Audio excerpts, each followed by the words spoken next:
Breaking up. Should I, shouldn't I? Should I, shouldn't I? We've all gone through it, that disturbing period when we know it's time to do something, but the answers just don't seem to come. Or we don't want to get them. If you've been exploring the ins and outs of deliberate creating with the law of attraction, and your mate hasn't, you may be in for a little pulling apart unless good old mate decides to come along. If you've offered paints and brushes, till you're purple, with no response, then you might be in for some pulling apart. Or maybe you're ready to pull apart anyhow. Either way, let's take a look at some new ways to consider this breaking up scene. First off, we've got another one of those emotionally charged words to deal with. This time it's relationship. Not real high on most people's feel-good lists, that's for sure. Just thinking of that word packs almost as much negative wallop as money. Maybe it started with our own family, or maybe just with our own troublesome partnerships, or both. It doesn't matter. The very word, relationship, evokes a mixed bag of longings and shivers in the same breath. So it stands to reason, pre-becoming a deliberate creator, that when we break up, or are faced with that possibility, or even if we've already done it, the thought of getting into a new tangled web is not always enticing. And yet, that's what we do, get right back into another twosome with the same script or worse. Only the players have changed. We gotta change the script. If we want it different, either now or with the next relationship, we gotta see it and feel it to be different. If we want it different, we gotta change the script. Let's say you're out of it now, living by yourself. You're enjoying this deliberate creating routine, and so you decide you're ready for a venture with a new partner. But what's the first thing you think about? The old one. And 9 times out of 10, that thinking comes packed with some heavy negative vibrations. Just like the attractive model who couldn't get the kind of guy she wanted, you become locked right back into attracting a clone of the last one, or worse. You have to change the script and get those vibrations you're holding on to out. You have to manufacture, somehow, a revised feeling about your ex. If you don't, if you keep holding on for dear life to the resentments, angers, and peeves, your next go-around can't help but be the same sort of thing or worse, because that's the vibration you're putting out: resentments, angers, and peeves. What you vibrate is what you get. You can't vibrate with thoughts of back there, and expect to get something totally different up here. This might not be thrilling news to you, but relationships never die. They never cease. Just by virtue of the 2 of you, or 3 of you, or 20 of you, having been together in a house, or an office, or a club, you have a vibrational tie that never stops. So if you let any one of those ties remain negative, well, you know the rest.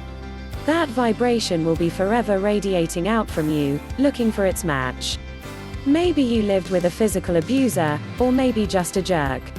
If you don't want more of the same, you have to find something to love about that blockhead, something you can appreciate to let you break the negative vibrational ties.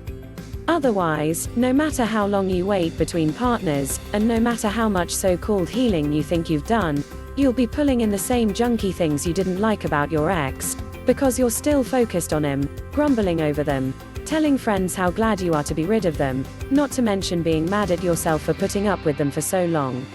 If you're thinking about it, and feeling it, you're still vibrating it, so you will attract it. Same thing with blameful focus on our parents. We get what we focus on, pure and simple, so it's an odds-on bet that if you had ugly stuff in your childhood that you're still hanging on to, you're a shoo-in to attract it in some kind of relationship, whether in marriage, with neighbors, or at work. But back to your current situation. Let's say you're still involved with the relationship, still living or working together with a question as to whether you should or shouldn't remain.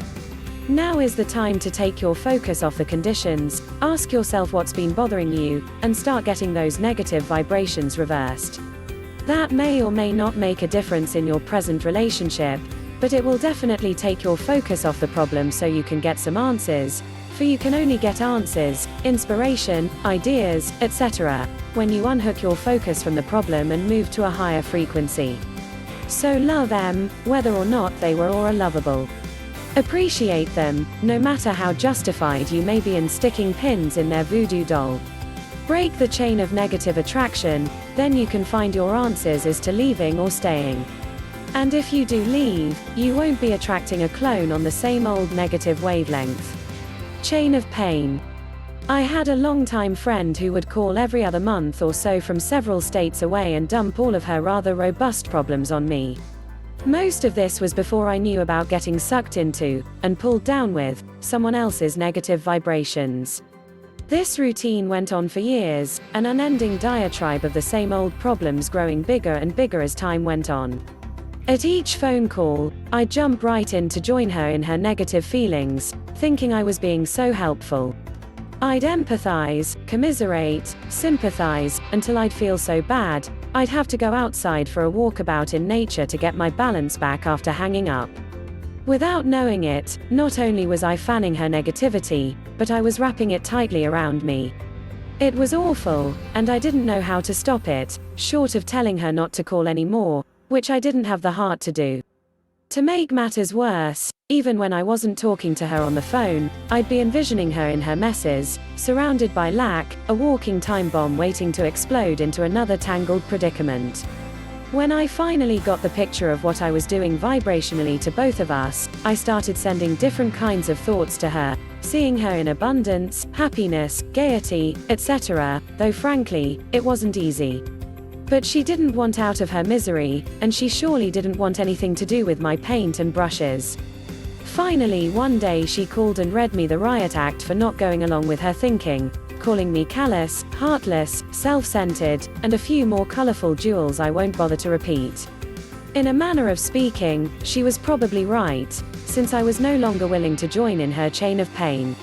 I had to let her sink, or I'd go down with her again, something I was no longer willing to do. I've never heard from her since, but continue to see her in the best script I can muster. Perhaps one day. Try as we will, fix-it kits don't work. When we decide someone needs fixing, as I was doing with my friend, all we're doing is viewing them as wrong, flooding them with negative energy. Instead, if we can find something, anything, to appreciate about them, and plant the seeds of potential new growth about them with our positive vibrations, we open up a chance for change.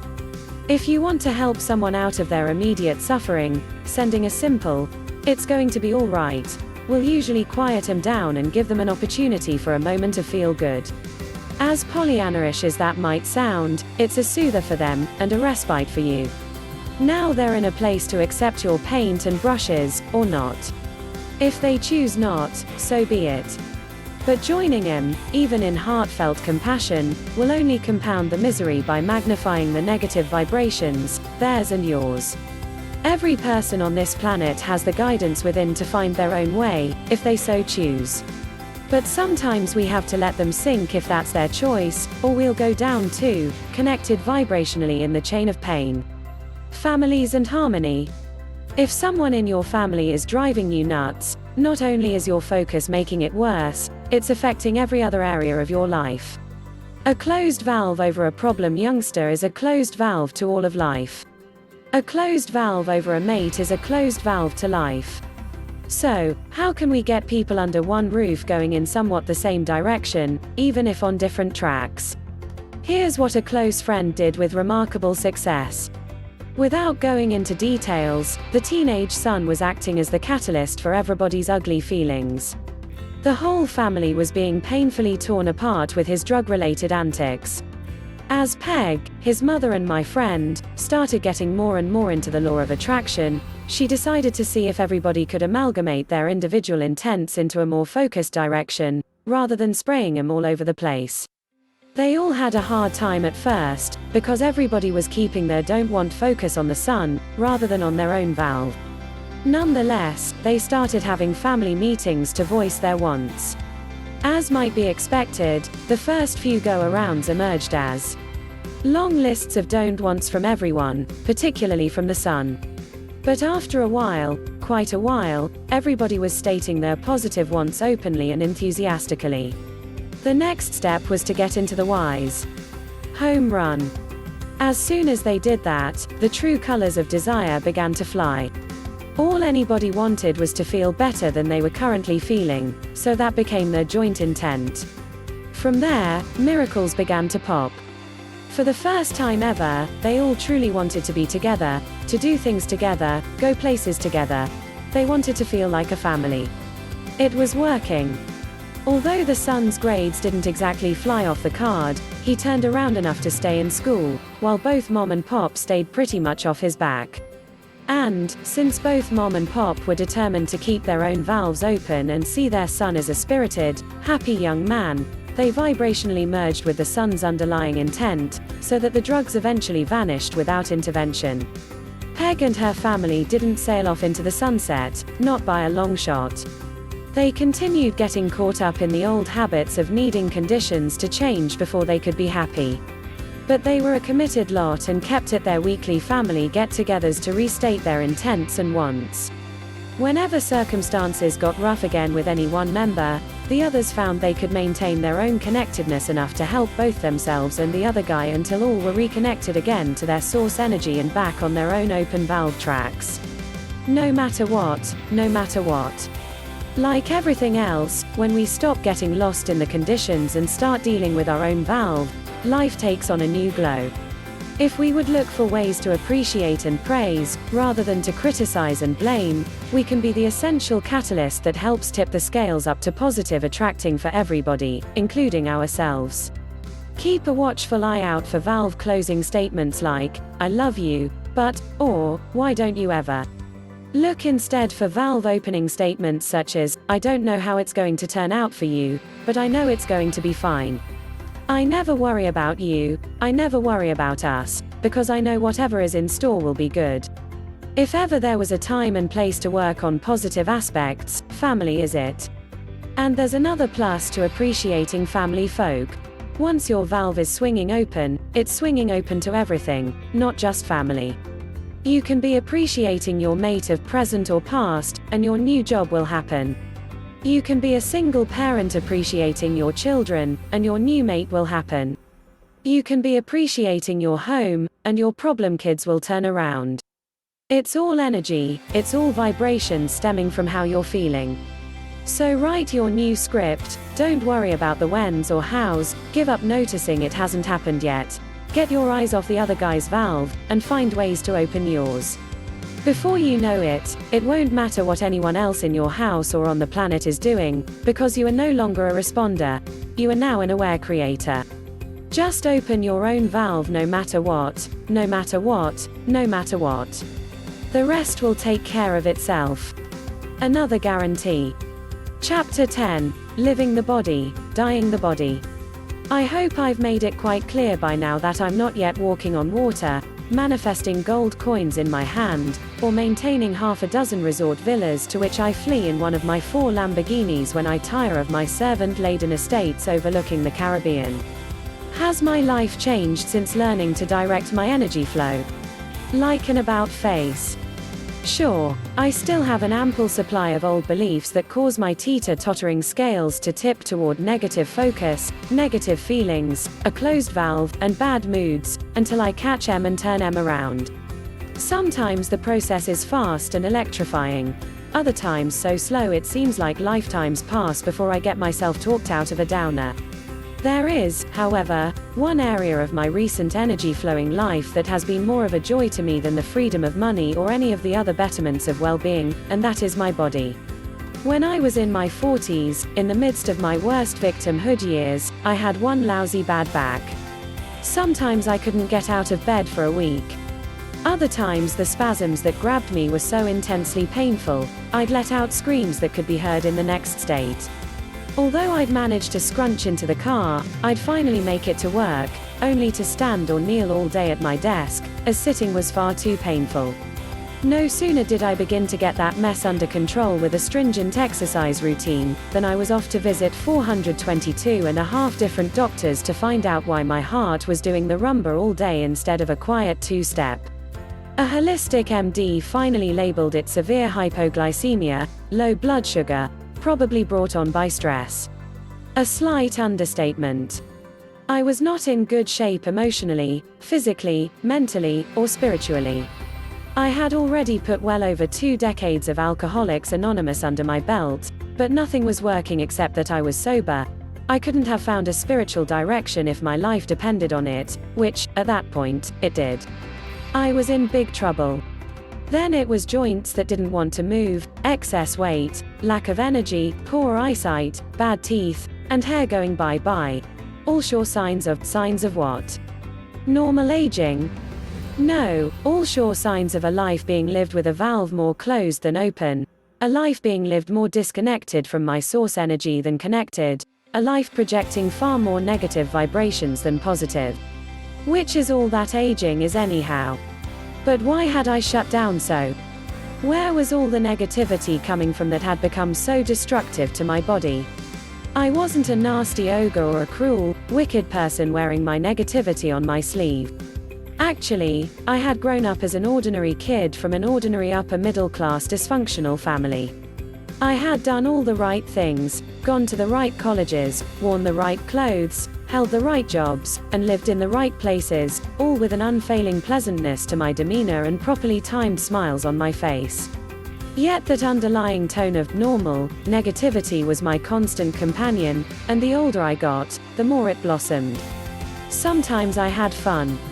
Sometimes I was happy. Never in a million years, though, did I consider myself to be negative, and neither did my friends. On the contrary, I was viewed as the embodiment of optimistic cheer. Still, I was always worried, about everything. With a grin on my face and a good word always on my lips, my constant focus was on lack, in either myself or others. Just like everybody else I knew. Now, more than 20 years after the back and low blood sugar episodes, and several years of working with the law of attraction, I've never looked better, felt better, moved better, or been better. Not even when I was in my teens did I have this kind of stamina, and I'd have to go back to some other lifetime that I'm surely not aware of to dig up this kind of passion for life and living. Fear is rarely a visitor to my world, not even worry or concern. Money comes easily, most of the time. You thought I was a pro at this? Surely you jest. New ideas abound. Work is accomplished with fun and ease. I'm doing what I want to do, when I want to do it. For the most part. Bouts of negative focus last only briefly, or for as long as I feel like having them. A continuum of days that are extraordinarily happy comes by my design. And the byproduct to all of this?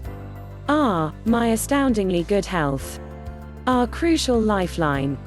These days just about everybody knows that the state of one's physical health is connected to the state of one's mental health. Even doctors, by cracky. Scientists stress the hell out of mice, then watch the cancer cells develop. They deprive baby chimps of mama's breast, and watch them develop diabetes.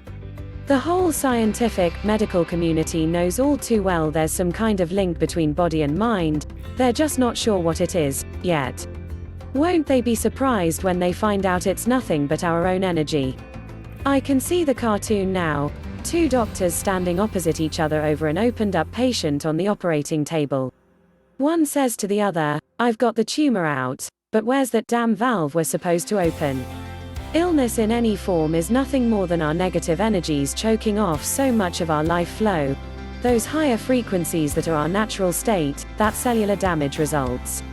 Oh sure, we're always attached energetically by at least a string of that life force, or we'd be outta here. But a pinched up string, closed valve, and a wide open feel-good valve which allows that life force energy to flow through us freely, are 2 very different things. One starves the body of its natural life force and life-giving energy, while the other feeds the body. It follows, then, that if a state of higher than usual vibration is maintained on a fairly regular basis, sickness cannot possibly happen or be maintained. It just can't. The body, after all, isn't separate from the universe, so when we think a thought, the vibrations run through the body as well as everywhere else. If those vibrations are in harmony with our body's intrinsic programming for well-being, open valve feel good, then the cells thrive. But if it's negative energy we're projecting, the cells can't remain strong enough to do their job. All they've had to feed on are the physical foods we've ingested, and that's simply not enough to keep them going. Without the high-frequency energy of life force necessary for them to survive, they eventually weaken and die before their time, no longer able to replicate normally and sustain healthy life. Illness exists for only one reason: someone has flowed more low-frequency energy than high. Which, of course, is why so much illness exists. Find the generally happy person, the one who constantly pulls themselves up and out of negative emotions, and you'll find a healthy person. Always. People who are sick have shut themselves off in some degree from their lifeline. It may not be so obvious on the outside, but in some way or other, they've closed their valve off to their source energy through worry, blame, guilt, whatever. Sick people are just misinformed, like all of us. They can be devoutly religious, honest, upstanding citizens, dear and trusted friends, but if they are not allowing enough of the flow of their own greater energy into their lives, they are not allowing life. Indeed, all illness, without exception, is the disallowance of that higher energy flow, and the ultimate manifestation of one's endless negative emotion. If you're ill. If you currently have an illness, then right off the bat I'll recommend you stay with your doctor, stay with your treatment, stay with whatever your recovery program is, as that is undoubtedly where your beliefs lie. No sense in ruffling the waters until some new beliefs and new vibrational changes are strongly in place. For centuries we've held to the doctrine that only something outside of ourselves could make us better, so until we learn to override that gargantuan belief, only an activity which resonates with that conviction, e.g., continuing to go outside of self for medical assistance, can possibly offer any measure of recovery. That recovery may be minimal or shaky at best, for if the thoughts and energy flows don't change, the original illness or something worse will be back. But for now, stay with your doctor. However, if you are sick, I ask you to know from the depths of your being that any illness is reversible. While there is probably no more difficult task in this world than attempting to feel up when you're physically down, it is not only achievable, it has been done many, many times. Norman Cousins did it, the publisher who was dying of cancer. He declared, "No way am I checking out," and decided to spend his time in a state of laughter. He knew instinctively that if he could reverse the frequencies in his body, it would heal itself. So from his hospital bed he watched only funny movies, read funny books, had friends tell him jokes, and cured himself completely of the cancer that had raped his body. Then he wrote a book about it. I have to hand it to him. That is one committed soul and teacher. Cousins' recovery is a prime example of what we're talking about here, that it's not our genes, not our sexual habits, not our ingestion of bad meats, and not even our exposure to infection that is at the core of our illness. A connected person flowing life force energy through their body can never, ever, be affected by those things. What causes illness is body starving, the disallowance of life source energy so critical to health and well-being. Now obviously, the most spontaneous thing we do when hit with an illness, particularly one we view as serious, is fly into action, rush to a doctor, and never take our thoughts off the condition. We're frightened, so of course that's how we react. And yet with our constant negative focus on the illness, we're cutting off the most important ingredient available to reverse the condition, the curative powers of our higher frequencies. Mild cooking, hefty cooking. No illness or accident happens overnight. Adversities take a while to cook, usually several years. While your more down than up energy over the years is indeed the hard to swallow cause of what you may be looking at right now, that has not one thing in this world to do with what can be. If, for instance, you've been in a serious accident, it didn't happen all of a sudden out of nowhere. As you look back over the years, could you say your pattern of thought has leaned just a little toward low frequencies, anger at family, ticked off at circumstances, aching to be liked, fear of failure, blame, concern over finances, hidden guilt over whatever? It would have to be so, or you would not have had the accident. That negative momentum builds over time, and builds until finally you step into your self-made vortex with another who has his tuning fork pitched the same as yours. And you come together, often head-on. Low-frequency energy is the cause. Body damage, either accident or illness, is the effect whether it's been building for a few weeks or several decades.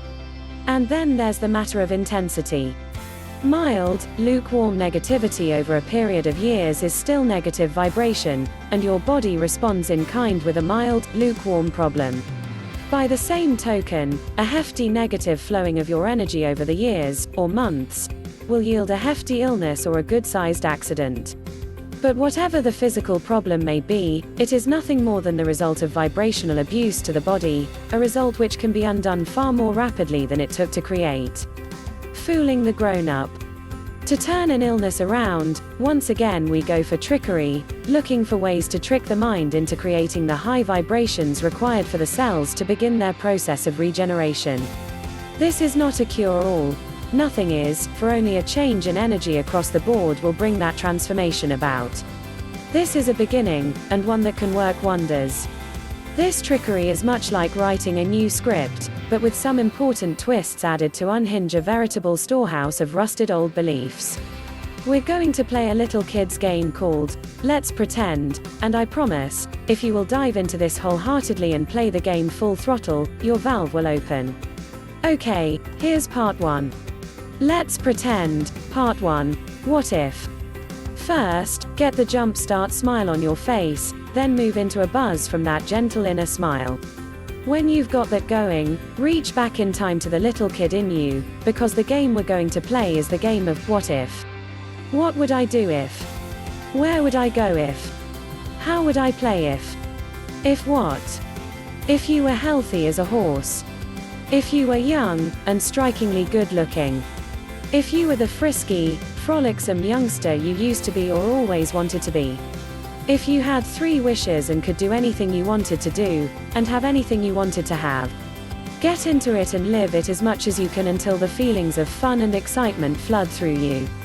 If you're feeling foolish, that's a pretty fair indication of how stuck you are in rigid adult, meaning generally negative, vibrations. Let's pretend, part 2, back then. Now call to mind, and feeling, some actual times when you truly were vibrantly healthy and happy, and the buoyant feelings that went with those times. Maybe it was playing hockey after school on a frozen pond, or cheerleading in high school.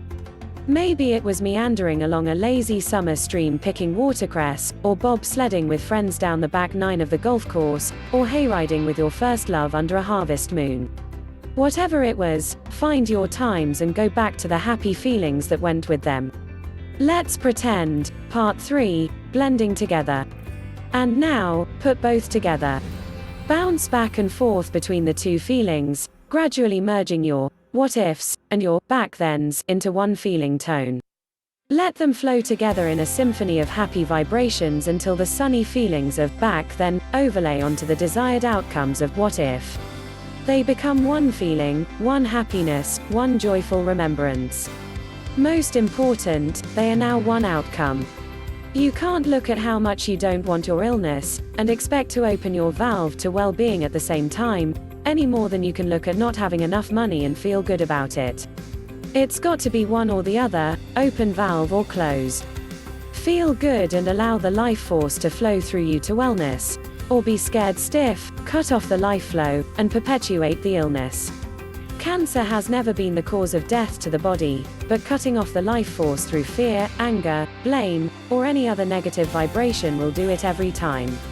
If you will allow yourself to really get into playing what if and back then, and stop being such a stuffy grown-up, you will reach the feelings required to begin bodily changes.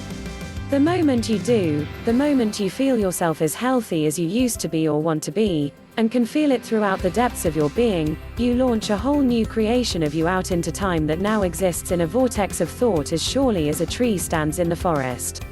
You may not be in the forest to see the tree, but it's there. You know it's there. Now don't ignore it. Go often to that place of thought to check out the looks of this new body you've created. Take with you the feelings merged from your games. With those buoyant feelings in place, slip into your new body to check out its shape, how it fits, how it feels, how it works, even how it smells. Pretend, and feel. If you're in pain, wait for a time when the pain has lessened, then step into the healing world of let's pretend. Go there as often as you can. Then get out of your own way, meaning keep your focus off what hasn't happened yet, and let the universe do its thing. Change the look. At a talk I gave recently, I was asked, as I almost always am, how to get to that feeling place of thin, when you can see quite clearly that you're fat. It was another, let's pretend, scenario, knowing that you can't think thin, much less get there, when you're feeling fat. A gal in the back, who was frantically waving her hand, spoke up with the kind of excitement I usually associate with winning the lottery. I mean, she had something to say in no uncertain terms, and sure enough, she hit the nail on the head. It seems this gal had wanted to lose a considerable amount of weight, went through all the usual diets, lost, put back on, as we've all done. Finally, she got into visualization, which sounded like a good idea, but went nowhere until she decided to put some emotional pizzazz behind the imagery. Then all sorts of things started happening. First came her idea to work out at the gym. A good start, but she was astonished to find she couldn't even fake a desire to go to the gym if she was allowing herself to feel fat. Even more important, she found that as long as she was focusing on her weight, any notion of sticking with a diet, past the first few pounds, went out the window. So back she went into the visualizations and pretending games where, at first, she had to almost bully herself into feeling the weight she wanted to be. It worked. As long as she continued to pretend thin, and feel thin, and keep her focus off feeling fat, she could maintain her not too stringent diet with relative ease and no longer had to fight with herself about going to the gym. I don't know what her weight was before, but this lovely young woman was a picture-perfect size 12 when I saw her. This is not just simple, wanting to be thin or well. You can't just want and expect it to happen. It's refocusing and refeeling, refocusing and refeeling, refocusing and refeeling. Your body will always respond to the image you give it, provided it's accompanied with the appropriate feeling, fat or thin, sick or well. The secret to reversing anything within the body is to get your focus off what you don't want, find any way you can to get into that feeling place of what you do want, then know with a certainty that the laws of the universe are working and must bring that felt vision into reality, as long as you don't squelch it. What's wrong is never right. There is truly no sense in staying away from doctors if your beliefs say doctors work. While I've turned the health and shape of my body around dramatically, I know what my mind will and will not allow right now, so I still make an occasional visit to an MD or dentist. But think about it for a minute. What are doctors trained to do? Heal you. Sure, that's the objective, as soon as they find out what's wrong with you. What's wrong is their business, their reason for being. Yes, they want to help, but if they don't find something wrong, how can they help you? Since what's wrong is what they're looking for, and what you expect them to find, that is precisely what they, and you, are going to attract, something that is wrong. Haven't you noticed that with doctors we're either on the verge of getting something, or we've got one foot in the grave? We're either pre-cancerous or haven't a chance. I'm not knocking those in the medical profession. They're a grand and commendable group just now beginning to understand the process of wellness. But we don't have to join them in attracting any more of what we want to get rid of, and we certainly don't have to visit them in fear with closed valves. If you've been told you're in some sort of pre-condition, and it's scaring the pants off you, slow down and take a look at what you're creating. You've closed your valve by becoming fearful, you're magnetizing negatively, and are now headed straight toward the inevitable fulfillment of the doctor's verdict. Every doctor on the face of this planet knows that illness soars once the diagnosis is given. Fancy that. By all means go to your doctor, but watch your reactions, your fears, your beliefs, your denial, which means watch your valve.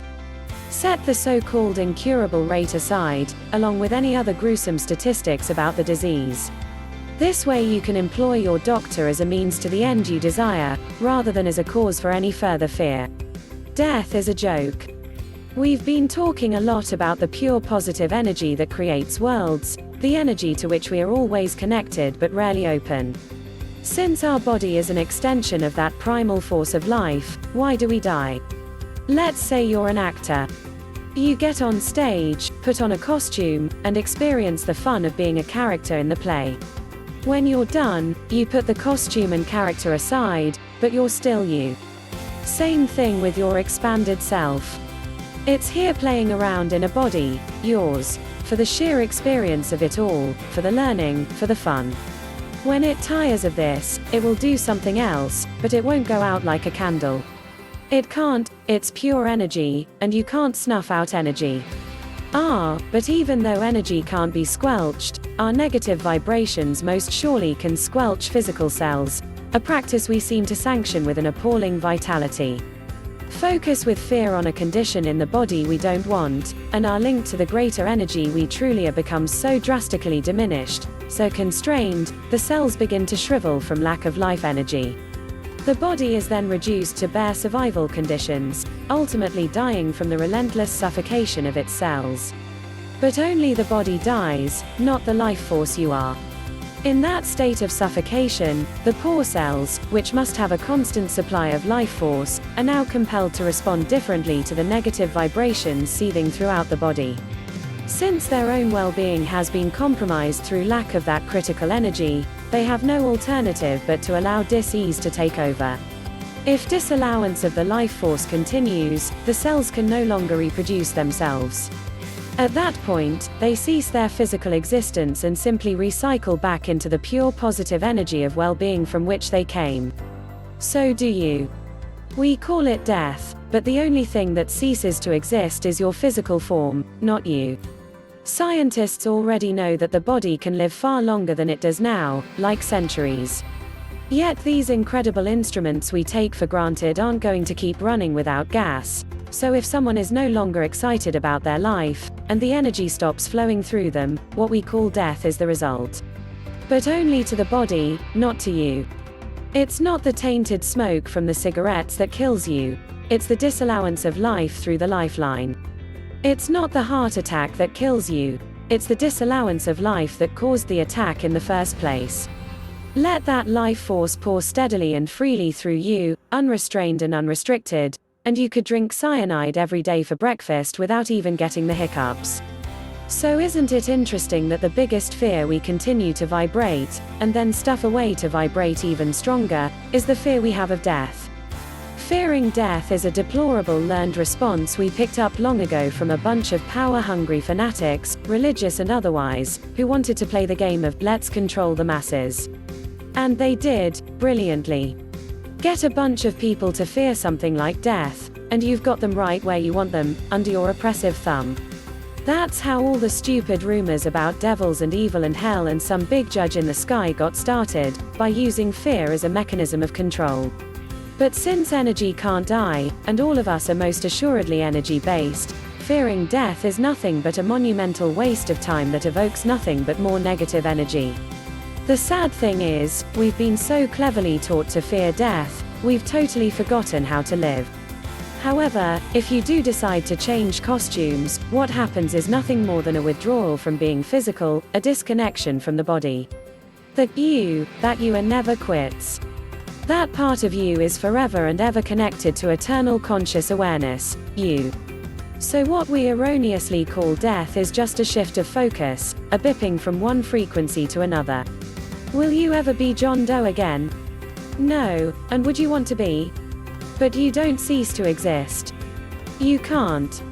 You are the ongoing energy of life scampering around down here right now on this particular playground. You are the pure positive energy of well-being, and you cannot kill energy. The importance of putting this fear to rest is no small thing, because even if we get all of our other don't wants switched to wants, but then leave that one scary thorn in our side called death, we still have a fear vibration affecting everything, along with a mighty uphill climb to enjoyable health. The easier way is to stop fearing this atrocious man-made myth and concentrate with everything we have on raising our frequencies to that greater part of ourselves which is the very essence of all that is. Then we'd have all the heaven we could handle right here in our own little world, the way it was meant to be. Everything is a co-creation. Many years ago, the mother of one of my closest friends was killed in a bizarre auto accident. As she and her husband were heading toward an underpass on the freeway, some swell kid tossed a boulder from the overhead crosswalk, sending it crashing through the window on the passenger side, killing Mrs. T instantly.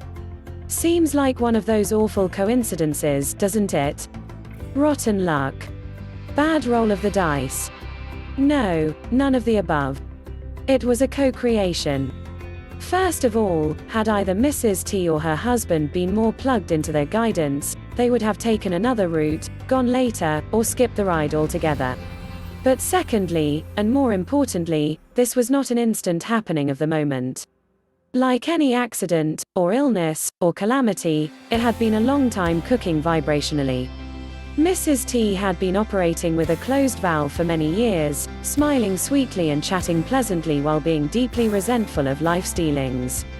She was an exemplary victim who had been in strong resistance to the flow of well-being for a long, long time. And so was her young executioner. Here's where we go back to the "who's on first" routine. Whose vibration was responsible for the happening? Was it Mrs. T's, from her years of concealed pessimism? Or was it the kids?